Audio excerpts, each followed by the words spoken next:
Shabbat Shalom, Javerim, todos los que están aquí presentes y los que vayan a ver el vídeo a través de YouTube en diferido, bienvenidos, Shabbat Shalom. Vamos a continuar con nuestro estudio de cada 15 días de las mitzvot. Y bueno, estamos en una serie muy particular de mitzvot, bastante curiosas. La serie anterior que terminó con la 226 estaba toda asociada con las penas, las sentencias que se ejecutaban, digamos, a raíz de determinadas violaciones de mandamientos. Fíjense que empezamos hablando, digamos, de los que eran los azotes, por ejemplo, la 224. No se nos decía tan claramente cuál sería la razón, solamente los jueces especializados y autorizados por Dios en ese momento eran los que podían hacer este tipo de sentencias.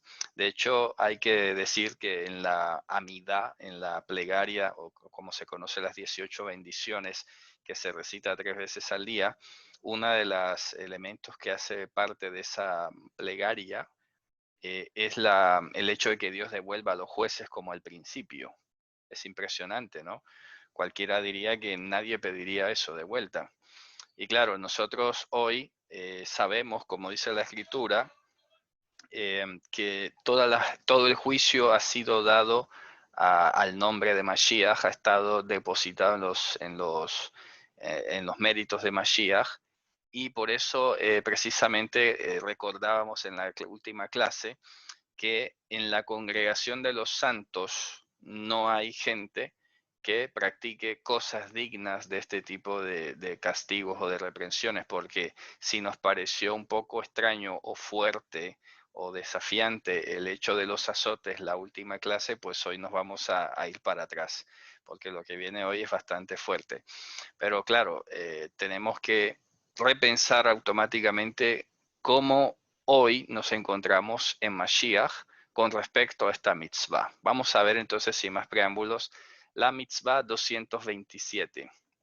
Y empieza diciendo, es la ordenanza por la cual se nos ha ordenado ahorcar a los que traspasen una mitzvah determinada. Y este ahorcamiento no aparece tan específico aquí, pero está conectado con lo que dice Éxodo 21:20. Si vamos allí a Éxodo 21:20 rápidamente, en la expresión mot yumat, ya por la tradición antigua se sabía que se procedía de esta manera. Y ahí surgió un concepto que ahora vamos a analizar, ¿no? Vamos a ver Éxodo 21, había dicho 21, perdón, 21:16 es el versículo. Dice, mira que muy curioso dice aquí, y el que secuestre una persona y la venda, o sea, como en el caso de los hermanos de José, que lo secuestraron y lo vendieron, o inclusive si es cierta la hipótesis que dice que ellos no lo alcanzaron a vender, sino que cuando fueron al pozo ya otros lo habían sacado y lo habían vendido. Las dos posibilidades existen. En todo caso, aquí hay una sentencia en la Torah, el que secuestre, gonev, es el mismo verbo que significa robar o hurtar. Y por eso hemos hablado que es como sustraer en secreto, ¿no? Sustraer en secreto. Dice, el que sustraiga en secreto a un hombre, a un ish, y lo venda y se encuentre en su mano, o sea, esta expresión quiere decir que él sea responsable, mot yumat, morir será asesinado, será muerto. Hemos de recordar también que el verbo asesinar en castellano, lamentablemente, no todos lo conocen la utilidad que tiene, pero el verbo asesinar es el que produce la muerte por razones políticas, religiosas o digamos así, judiciales. Lo que pasa es que asesinar se oye más fuerte en castellano, pero etimológicamente no es lo que a veces uno entiende. Así que seguiremos diciendo morir ha de ser muerto, mot yumat. Algunos traducen ciertamente morirá.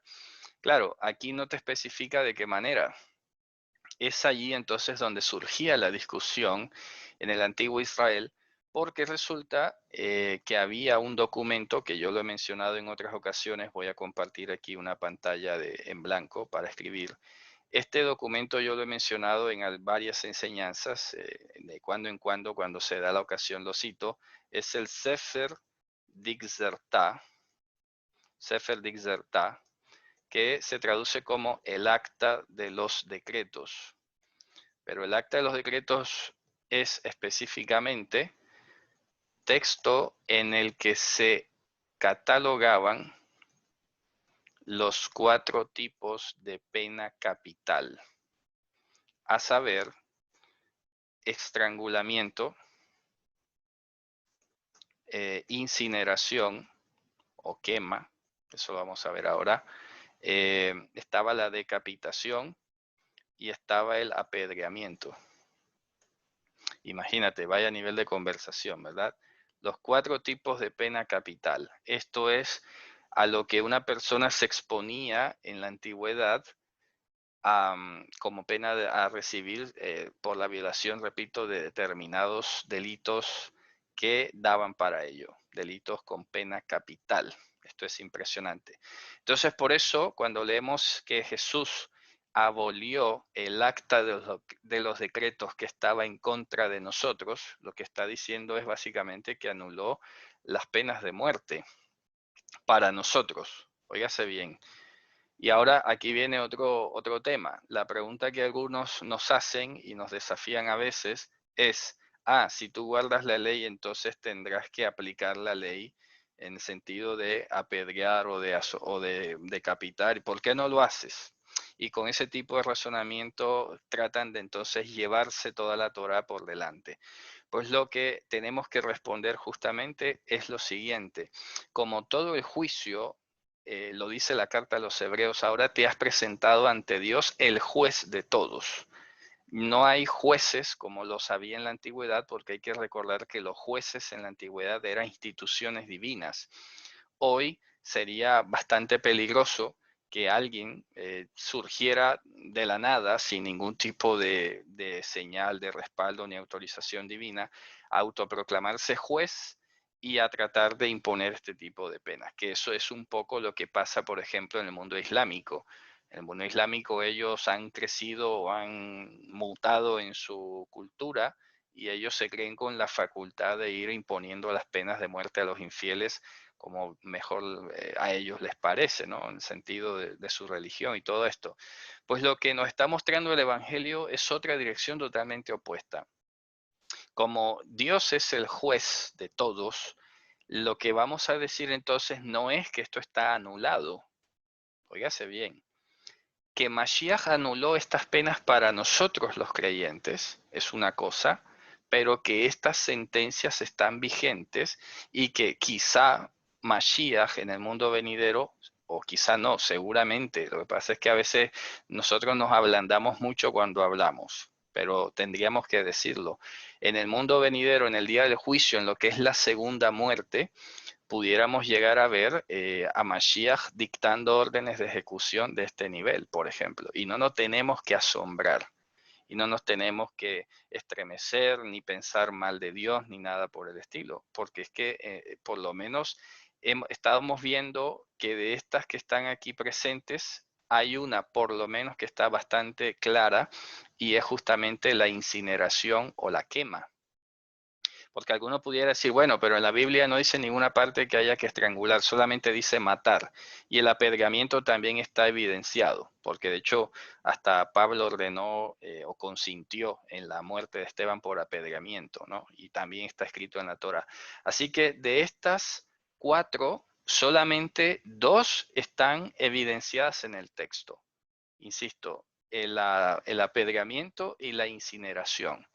Y claro, a nosotros hoy, voy a colocarle aquí un chulo a esto, la incineración y el apedreamiento.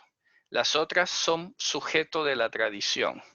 Entonces, claro, cuando iban a discusiones y preguntaban de dónde salía o de cómo sabes en la Torá o por medio de la Torá que tienes que decapitar o que tienes que estrangular, no había justamente ya esa claridad. Entonces ahí donde los fariseos comenzaron a contender con los saduceos porque no podían sostener o justificar qué pecados se castigaban con qué sentencia. Y claro, esto dice mucho, porque está mostrando que los jueces entonces dictaban sentencia era en ese momento y no con base en un manual escrito. ¿Me hago entender? O sea que esto era Dios el que dictaba la sentencia y esto es importantísimo entenderlo, porque por esa misma razón corroboramos que de Dios es que procede el juicio. Ahora, lo que nos está ahorrando Mashiach a nosotros es justamente que tengamos nosotros que lidiar con estas cosas, pero no quiere decir que el mandamiento sea anulado. El mandamiento está presente. Eso es lo que algunos no terminan de entender.